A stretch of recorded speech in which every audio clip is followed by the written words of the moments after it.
Welcome to the Direct Democracy Diaries, the podcast where we explore the power of ballot measures and the people behind them. I'm Caroline Sánchez-Avakian. And I'm Chris Melody Fields Figueredo.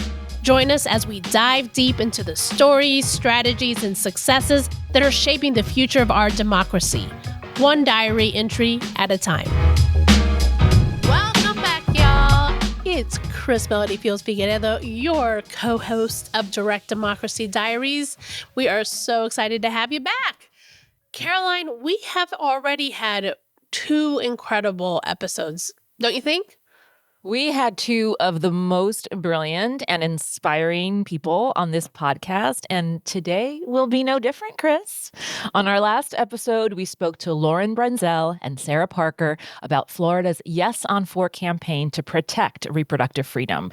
And we talked about getting started with ballot measures, decision-making, and the importance of building a strong campaign coalition with care. And they also talked about how they built something that is outlasting the campaign, something that at BISC we talk a lot about. Yeah, I really appreciated how real they were in the conversation. And they reminded us of the words of Audre Lorde. Caring for myself is not self-indulgence, it is self-preservation. And that is an act of political warfare. That's something I think we all really need to be reminded of in these turbulent times. In this episode, we're going to delve into another important phase of the ballot measure process, signature gathering. We aren't just talking about the mechanics. I mean, we will do that. But we're also going to talk about how this phase is an opportunity to build your base of supporters that can lead you to victory. I'm excited to hear all about it. Let's get the show started, Chris. We are so thrilled to be joined today by Danielle Atkinson, the founder and national executive director of Mothering Justice, a grassroots policy advocacy organization that provides mothers of color in the United States with the resources, the tools to use their power to make equitable changes in policy. Danielle has extensive experience as a church-based electoral and community organizer. She's worked with organizations as America Votes, State Voices, Population Connection, and ACORN.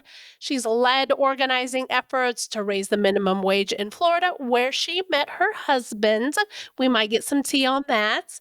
And in Michigan, Mothering Justice has led the effort to get earned paid sick time in Michigan, which first started as a ballot initiative. And she also happens to be a BISC Foundation board member and a friend. She has taught me so much about being a mama in the movement. I'm so excited to have you on the show. Welcome, Danielle. Hello, thanks for having me. I'm so excited. So I just gave a little bio for you so people know what a badass you are. Thank you. Tell us more about Danielle. What motivates you? What drives you? As Ella Baker would ask us, right? Who are your people? And what led you to this work?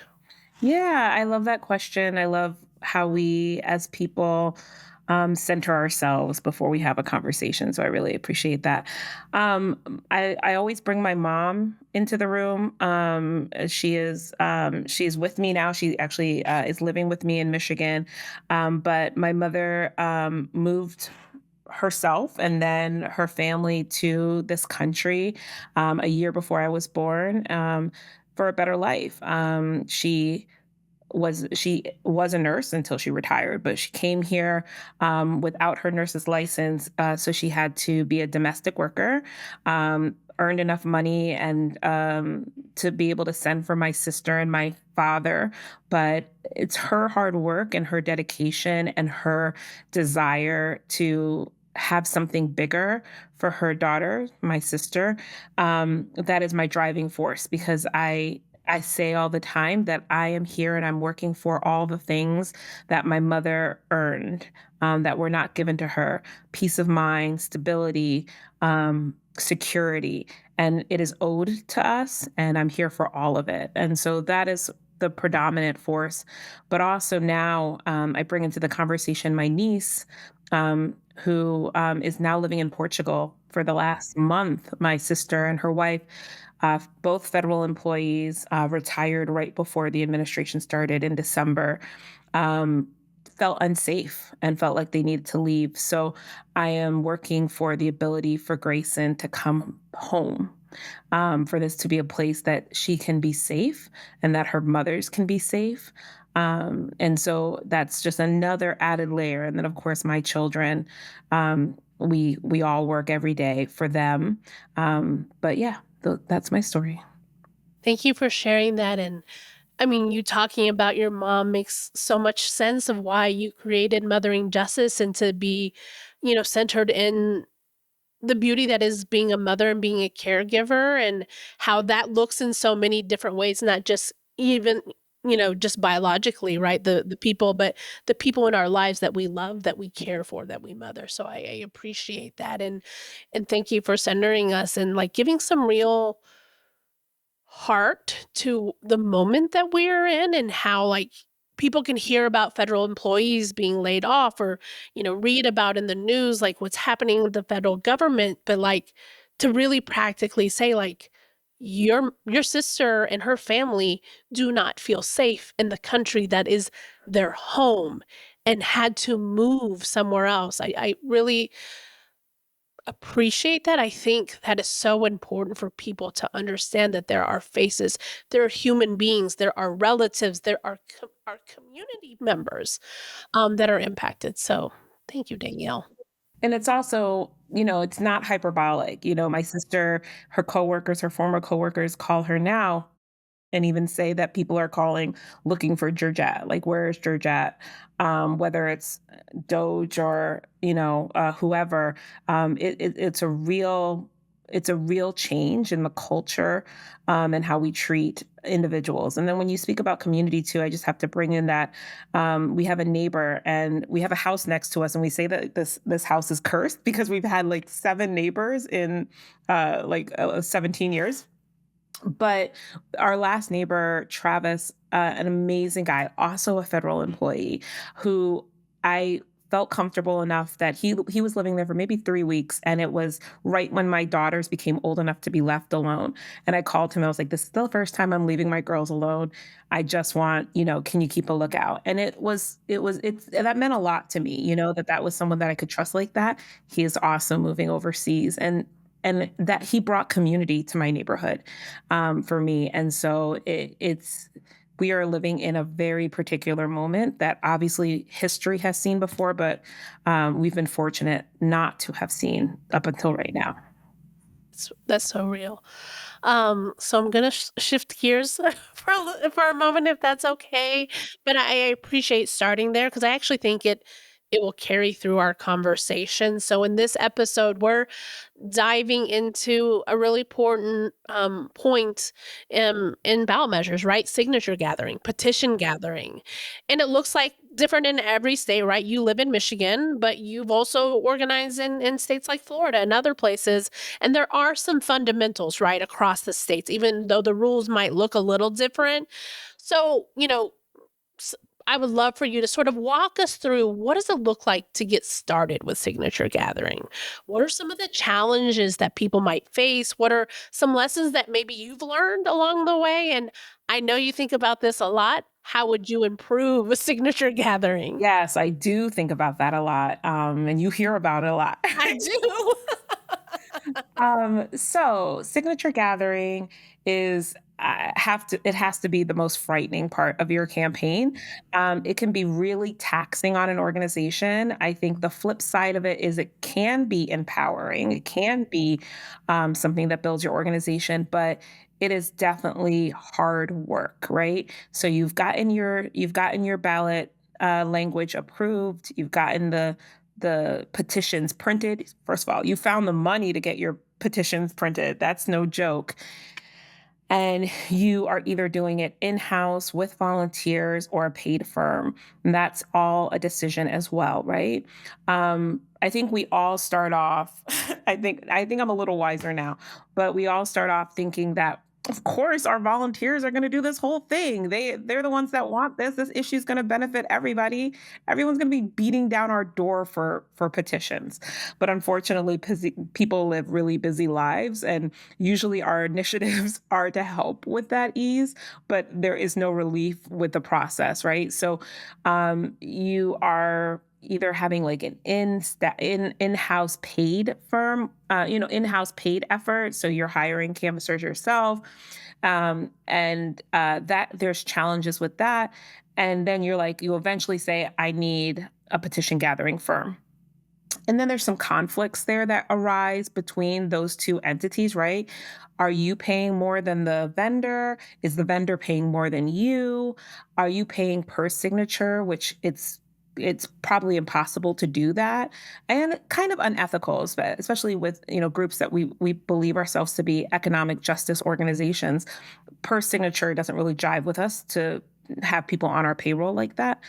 Um, then the quotas. You're always preoccupied with how many signatures did you get today? Did it pay for the shift that I'm sending you out for? So it's a constant balance. I think the place where I saw it done really well, unfortunately, they didn't get to collect any signatures because of COVID. But gearing up to it, they developed teams and they had organizations commit, but not just commit, because we all do that. We're all like, okay, blah, blah, blah, X organization, can you take 1,000?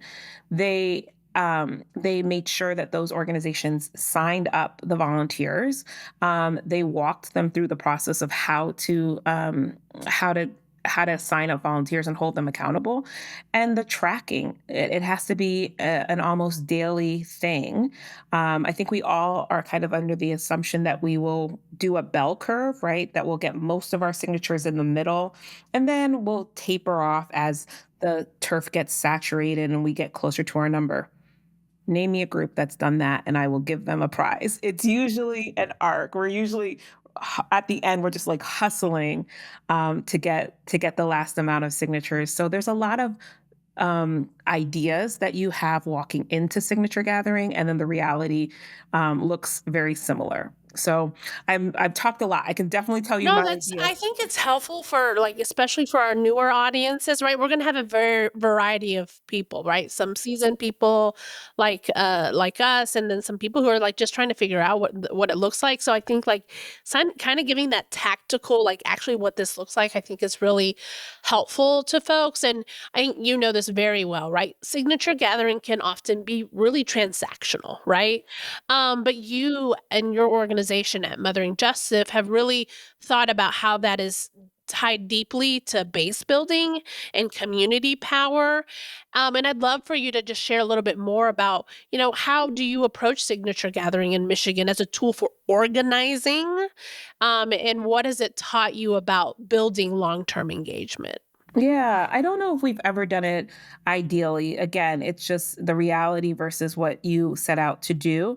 But signature gathering for us, it had to be a way that we're having a real conversation with people. They understand what they're signing. And even in the vendor space, it was important to us that we hire only people that didn't just collect for everything, that they were only collecting on issues that we either agreed with or we were neutral to, but definitely not our opposition's message. And so, bringing people in, teaching them about the issue, teaching them about the process is so important. It's time consuming. It's incredibly time consuming. But without it, I like to say the signature gathering stage could be like, well, actually, the campaign in general could be like a person that has like a really strong core with really weak arms and legs. Like you've won something, you've got it on the ballot, but the rest of your organization has atrophied.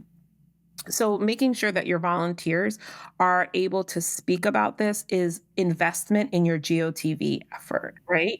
So you want to have your signature gatherers, your volunteers continuously be trained and updated on the process and the campaign and the issue, so that in turn, when the signatures are all collected and they're just talking to their friend on the stoop, they're able to speak really educated, really articulately about what they're about to vote on.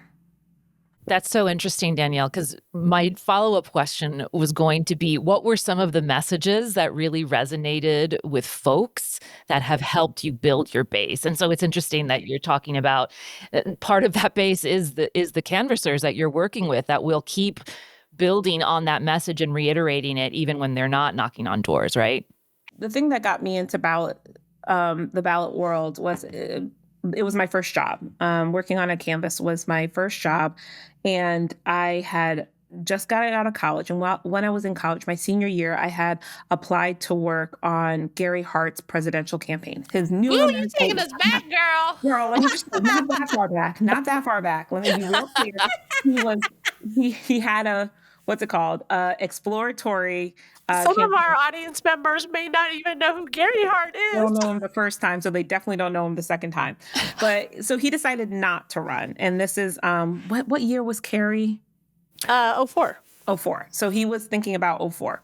I graduated in '03. So Same seas. yes. And so he eventually decided not to, obviously. And I got to Florida and I heard about this minimum wage campaign. And I was so excited because I was like, Bill Clinton, Gary Hart, if you don't know him, look him up. And I was like, this is like a pure issue. I can just work on economic justice and I don't have to make excuses for anybody's, personal life. And I think that, Caroline, to answer your question, With those two, a girl. long, long way, right? The message that we love to talk about is direct democracy. Like, we don't have to wait for an elected official to decide this is the right thing. We don't have to defend their wrongdoings so that they can eventually have enough political clout to convince other people to move on this issue. Direct democracy. We can just vote ourselves a raise. We can just vote ourselves some benefits. And so that is a message that I think really, really resonates with folks around take your power back. It was never theirs to have, and you can utilize it for the things that will mean, a world of difference in your life. It's such an important takeaway because I think even in our own messaging research here at BISC, that is the message that resonates the most. It's like no matter what side of the aisle political spectrum you're part of, people want the rights to do this and they want their voices heard, and ballot measures really resonate no matter where you stand. So tell us a little bit about signature gathering and when it's most vulnerable. Like you talked about, like signature gathering being the toughest part of the campaign. It's such a vulnerable time. How do you prepare yourself, your team, and the coalition for this critical time? It's vulnerable, and the vulnerabilities are nameless for it. Because again, this is a tool of direct democracy, so it's not going to be easy. And the opposition puts so many roadblocks in our way, right? Like when we did minimum wage in Florida, half of the rules that they have now that have sabotaged ballot initiatives didn't exist. So you have to get your team on board with one, that this was not built for our success. We are using the tools to undo the master's house, which is possible, but not easy.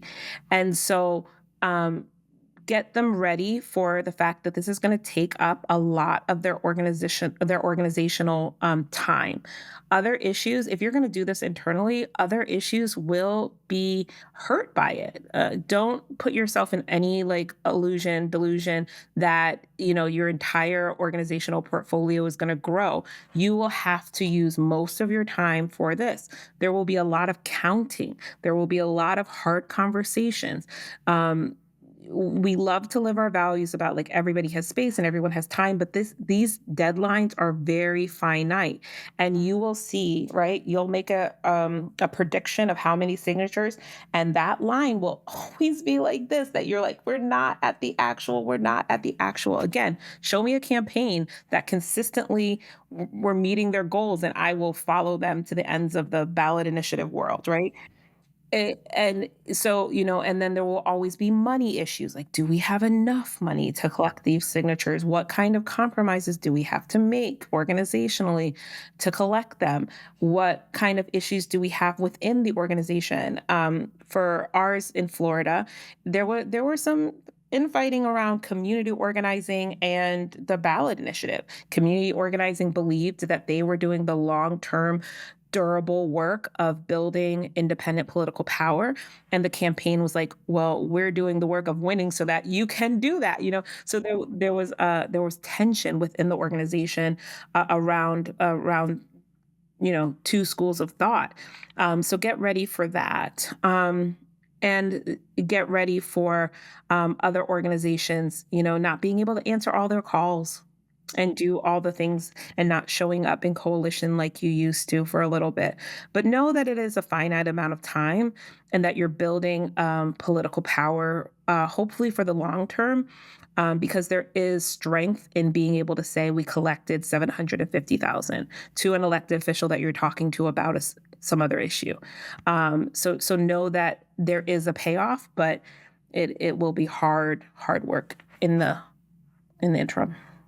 I really appreciate that you sort of brought up that very real tension in ballot measure work, right? Like, I think we all know, like, a campaign will end. Like, that's just the reality. That is that particular ballot measure campaign will end. But as you know, at BISC, we talk a lot about what we leave behind beyond, over and beyond that particular campaign. And I know you think about this a lot, of like the importance of, yes, that campaign will end, and in that doing, right, especially with the community-based organization or the advocacy organizations, you do want to build, hopefully, right, some permanent community-centered infrastructure. And that includes in that signature gathering phase, like you so eloquently said, like, right, if you build some of that muscle during signature gathering, then it's going to like transform into, it'll move into the to the campaign phase as well. So, knowing all of that, I'm curious, like, you know, have you seen, or what innovations you might have tried along the way? And what do you think is important to making that happen? We look at Ohio, I think we all look at Ohio and their signature gathering as inspiration of how we can do signature gathering better in-house. So it's this beautiful hybrid of a vended firm and doing it on your own payroll. And so, wanting to keep up with the values of a living wage, not a pay to play kind of situation, um, and just really educating the public on what they're signing. And so I think we're trying to build something like that in Michigan. We have community movement folks who have built a firm that we want to utilize. And if we can do that here, that would be really great. If we can do that for ballot initiatives, it's a tool that we can use in other instances. And so we're hoping that in this cycle, we're able to really make a case for that. But I do think we need to have nonprofit models of signature gathering. We need to do away with and go as far away from as possible as we can with the vendors, bless their hearts. But it's flawed. It's deeply flawed. And a lot of initiatives that I think could have a huge impact on the everyday lives of folks and the conversation around democracy have not been able to have a chance at the ballot because the signature gathering piece is so far away from our core values and a practice that is sustainable for movement folks. Yeah, I'm glad you mentioned, like, listen, the reality is the way the system is set up right now, like, it is incredibly hard to do an all volunteer signature program. Like, that's the reality. And there is value to, vended firms. Like, they have an expertise that they bring to the table. And, you know, it's important not only to use their expertise, but what are they going to leave behind within the organizations and institutions that are going to have to carry the work forward. And, you know, um, And also then we have to think about, like, are we creating a model that continues to be extractive and transactional versus, like, actually, what is the relationship between volunteer versus organizations versus vended in a way that is, like, le to what I said earlier, right? Like, leaving something beyond be behind that increases the expertise of everyone, right? Because we made a choice to be in this work. So I appreciate you just sort of like kind of laying that out because there's not a one size fits all model. And we can't give people the illusion that you can do this alone. That's just not the reality. Yeah, exactly. And even if you could collect all the signatures by yourself, there's so many other there's other factors, right? There's verification and duplication and just being able to regularly um check where you are. Because you can think you have a billion signatures and you're like, oh my gosh, 18 of them are my name. So there is an expertise, but how do we bring that expertise in-house? How do we make it a part of the family? So it's not that we have to be so extremely articulate about the relationship because we share the same school of thought on how to do it. Danielle, I'm going to move us over a little bit to implementation right now. And as you know, and very well, in recent years, there have just been so many attacks on voter approved ballot measures. And so having your expertise talk about the effects of that is so valuable to our listeners. So could you tell us a little bit about how you planned for implementation of the ballot measure post-election while still in campaign mode? Oh, we didn't. So I want to be real clear. We did not. I was like, that's news to me. That's Um, real. I mean, implementation was this like thing we heard of, right? But it was hierarchy of needs. We need to get these signatures and then we need to have enough money to do a GOTV campaign. So we were not thinking about implementation. And as we are in that stage right now, and even before implementation, right? Defense of becomes before implementation. And you have different friends, and it's important in the signature gathering phase to know what kind of friends you have. And not that they're good or bad, you don't throw anybody away, but you're real clear who is there just for the campaign, who is there just for the win, and who is there, who will be there for years to come. And I'm very clear about the partners that we have right now and what their self-interest are, and planning accordingly. Because when you make compromises and agreements just to get through a campaign stage with people that uh, might exclude the friends that you will need 4, 5, 6, 10 years after the win, that's you don't want to make that compromise. So it's really important to understand the self-interest of individual players and yours, and defense can take years and it takes a lot of money. So if you can be thinking about it during the signature phase or even when you're writing your initiative, it's really important to think about those legal costs and how long it will take and who will be in your coalition to make sure they can defend it. And then implementation.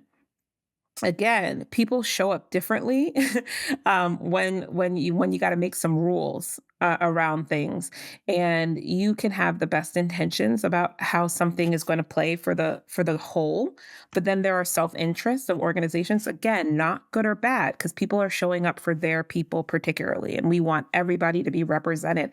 And if everyone's represented, sometimes those representations will clash. And so prepare yourself for those conversations. Make sure your values aligned and that those are the driving pieces of your coalition that you're always reiterating.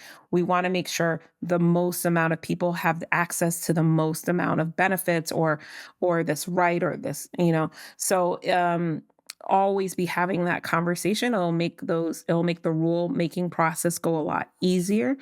Also, be really thoughtful and mindful of who is at the agency that you're going to need for the implementation part. We really lucked out, and I mean, we lucked out, but it was really labor um, being the smartest that labor can be in, and making sure that the person in charge of labor, the labor agency in Michigan, was a labor person. Um, and he's just brilliant, and he is we couldn't have had a better person in the rulemaking process.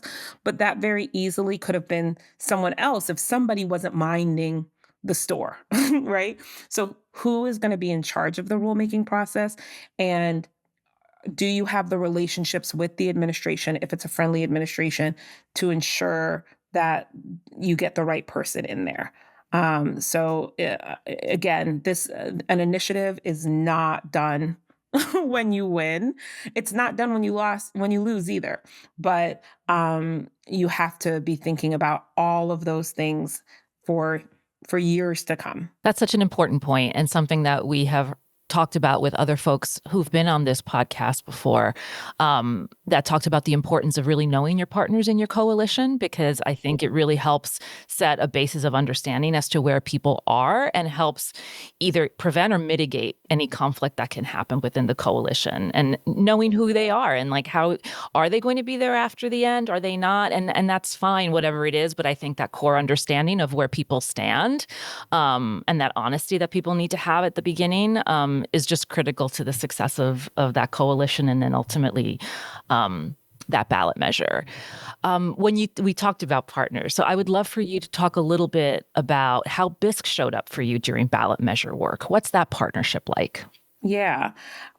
So I think BISC showed up even before we started our initiative, with kind of table setting around how long this takes, just giving people right expectations for how long it takes to really win something. What does a win look like, right? I think before BISC, a lot of people were, if you don't win, you lose.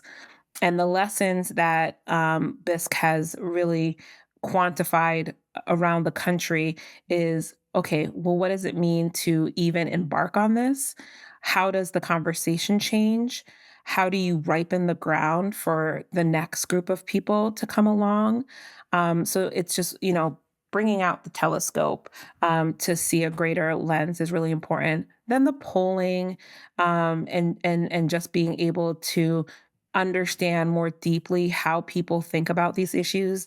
It's, again, it's a long-term thing. How are people thinking about this over time? Because we know a poll is a snapshot. So we need something, tendency really shows us a long-term trajectory. Um, Thinking and talking about issues before we get to the ballot stage, bringing in more people than just the people who can afford to participate, right? The pay to play model, I don't think I would have had the courage to question it without BISC backing me up. So that was, oh God, it's like 12 years ago now, when I was much younger, not much, I mean, I haven't aged much. But I felt really, really young in that conversation with people with a lot of money, and coming in and being like, I don't think it should just be a dollar amount, with my voice shaking. But I was able to have evidence and practices that BISC had cultivated, and to be able to show that there's different calculations, there are different constellations to how you win, and we can measure people's values to a campaign in other ways besides how many dollars they bring.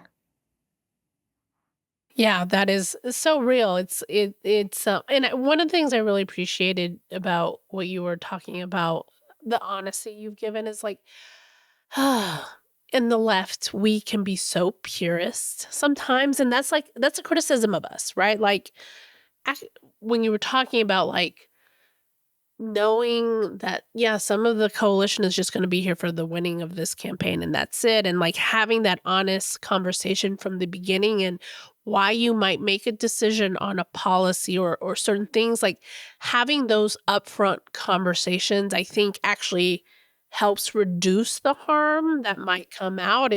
If you're hiding the ball or not having those conversations, you're actually setting yourselves up for failure. So I really appreciate that. Um, one of the unique things about Michigan and ballot measures in Michigan is that the state legislature can adopt an initiative before it even goes to voters, which has happened in Michigan before. Happened in 2018 with minimum wage and paid leave. And you've kind of generally talked about that effort throughout, but tell us a little bit more. Anything else from that effort that you think it's really important for our viewers, our listeners to understand, and what the Time to Care Coalition has done, and you alluded to, right? Like sometimes this stuff takes years after, right? And I know you've had some recent accomplishments, so talk a little bit more about that. We have a provision in Michigan where the legislature can adopt an initiative, and the spirit of it, right, is that the legislature sees the light, right? They're like, oh my gosh, all of these people signed this initiative. They know something we don't know. We should have taken action, and now let's just save everybody time and money and make it a law because we are servants of the people.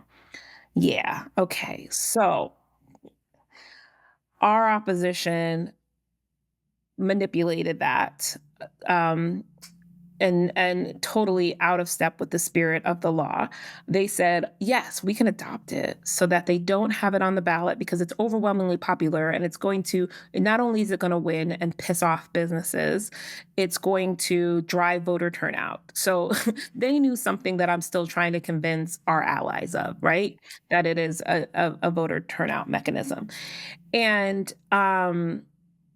so they said, we're going to adopt it, but we're going to amend it. We're just going to gut it so that we don't have to deal with the consequences of it. And it's the first time in history they did that. And so we sued, and it's a long story. I can tell you all about it, but it's long.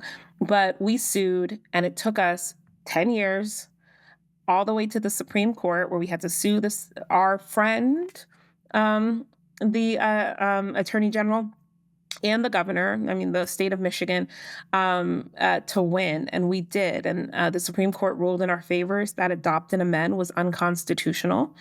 But even after that, the legislature, bowed to the business community and stripped some benefits again, from paid sick days and minimum wage.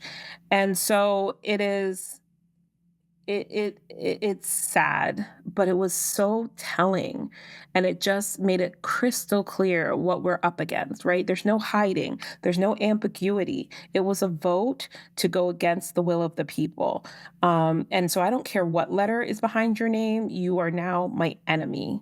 And I've had really hard for them, very easy for me, conversations with people who think that we are aligned.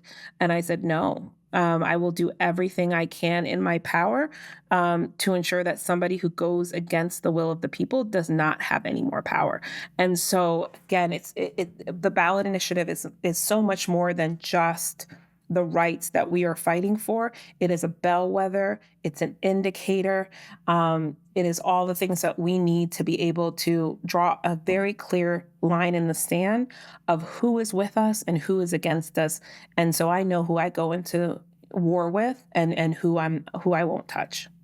So, I mean, we know that ballot measures will be a turnout. Like it's going to excite people, right? But that doesn't always translate. And I think this is something that BISC has very firmly said. Yes, it will get people excited. They will vote for that issue, but that does not mean it will vote. They will vote for the candidates. Can you explain a little bit, maybe especially for folks that we still have to help them understand, like why that there might be that difference is like, I think it'd be helpful for people to know, like, yeah, people are gonna get excited about this issue, right? Because they're like, hello, I want paid sick days. Hello, I want more money in my pocket, right? But that isn't always gonna, translate apples to apples, right? Of like actually getting the candidates that we want. into office? It will help candidates. It's an open book test for candidates. They just have to open the book, right? So they have to run with the issue. They have to talk about this issue. They have to talk about more than the issue. They have to talk about a way of being, right? About democracy, about economic justice, about, the power of the people. But if you run away from it, then you're milk toast, right? Like that's not necessarily going. You still have to give somebody a reason to vote for you.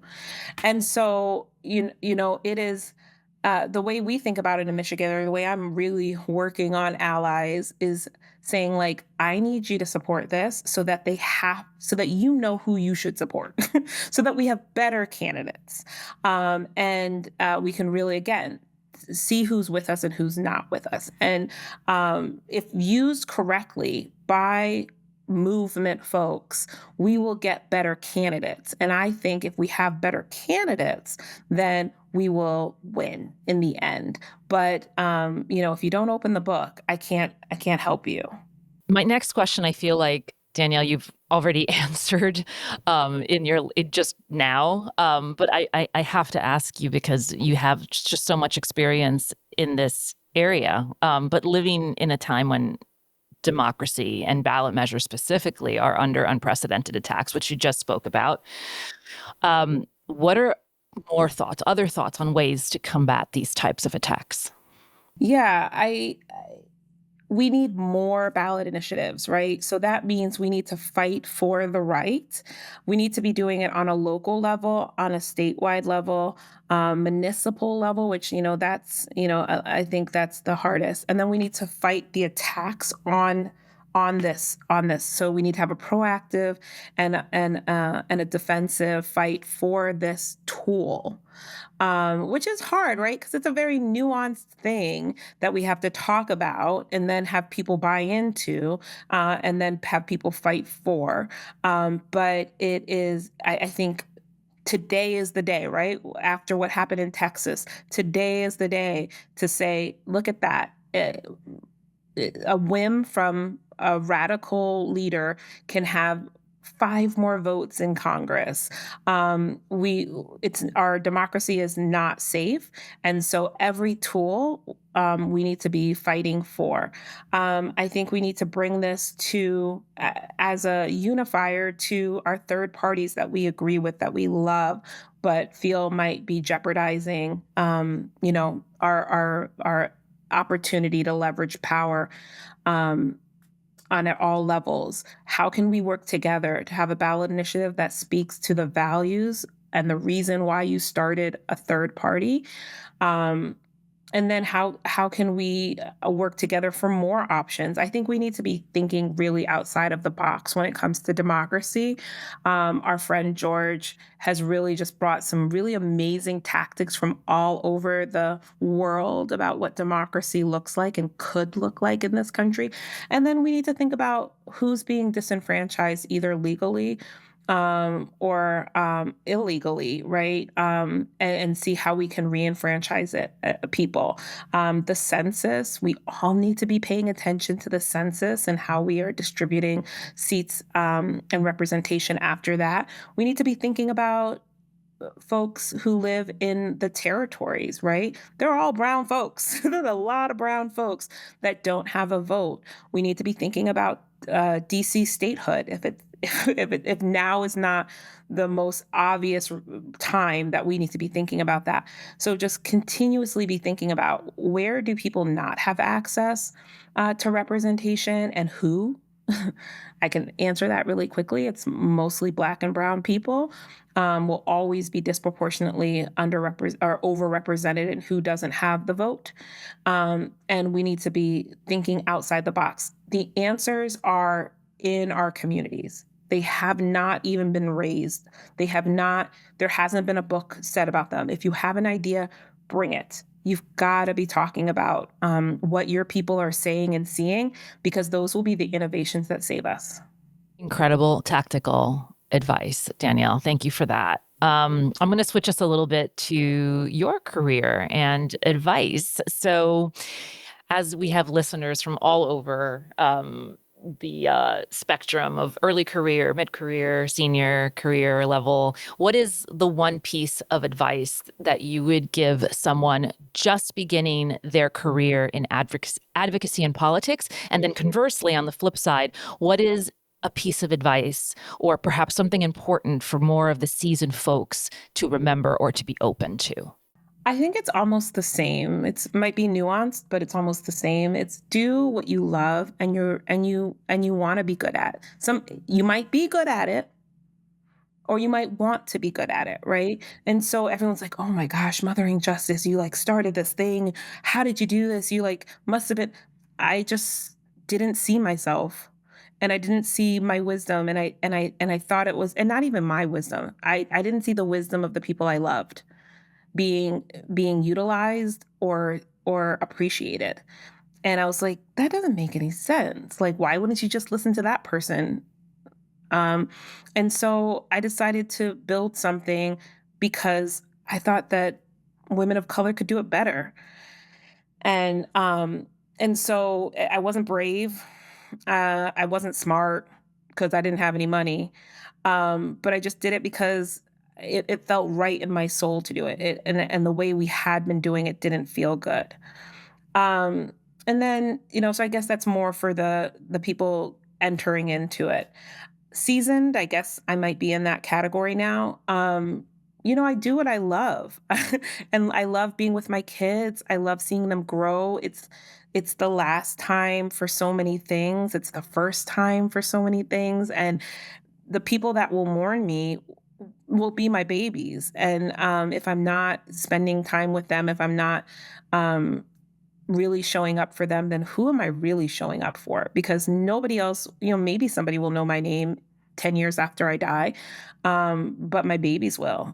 And so I'm just enjoying them. I go on vacation. I leave at 5 o'clock. I've put in the work. Let me tell you, I work for Acorn, and if you know Acorn, I put in the work. I worked all the hours. I knocked all the doors, and now it's time for someone else to do that. And I am working hard in a different way, but I live a whole life, and I think that's really important. So just make sure that you're living, the life that you want to be proud of. That when you are done with this and nobody's inviting you to speak, you're still like, I'm happy with who I am. Such an important message. Thank you for that, Danielle. That's so beautiful. And, first of all, trusting your gut is brave, Danielle, knowing that your community and the people you love deserve a voice in a platform and a place to feel like they belong and can be seen and heard is bravery, in my not so humble opinion. And I feel like you started us with legacy that you carry, right, through your mother, and then the legacy you leave behind through, whether you have children, or your family members or people you've even touched in your life and you've really centered. I appreciate sort of naturally have gotten to our final question around love, right? And you've heard me talk about this. BISC really has made this call to action to our partners to make ballot measures love letters to our people. How have you, as we close, looked at ballot measures as a way to be a love letter to your community? First, it's a love letter to my mom, always, right? My mother is a cancer survivor and had to get her vacation. She was a nurse, so she spent her entire life taking care of others. But, before FMLA, it was getting all of your vacation times and all your things together so that you could get chemotherapy. And you're the lucky one if you have all of these hours to scramble together, right? To be able to heal and still keep your head above water. So my work and leave is always a love letter to her and the sacrifices she made. But also, like, it is a joy to write language because you get to write in all of your values, right? Like, we're talking about, language translation. We're talking about, Indigenous communities and the sovereignty they have to negotiate benefits. We're talking about domestic violence survivors and their agency, and time off to make sure that they have what they need, and recognize that we get to recognize the spectrum of life, right? That not only are we there at the birth, we're there when someone transitions. And so it's beautiful to be able to just honor every piece of life, in language, and again, to what Mothering Justice started off as, is like, I felt invisible, and I get to visualize and I get to make seen all of these people that have meant so much to me, in my life, and just, that I've gotten to see through the workplaces I've been in. I get to name that. And so it's a joy and it's an honor to be able to do it. Danielle, thank you so much for joining us on the podcast today. If you're interested in the work that Danielle Atkinson and Mothering Justice are doing, you can learn more at motheringjustice.org, and we'll include that link in our show notes as well. Thanks again, Danielle. Well, thanks so much for having me. Thank you for being here. Thanks for listening to the Direct Democracy Diaries. If you enjoyed today's episode, leave us a message on our socials at Ballot Strategy, and check out our website at ballot.org for more updates, insights, research, and so much more. Can't wait to see you next time. Keep fighting for change, one ballot at a time.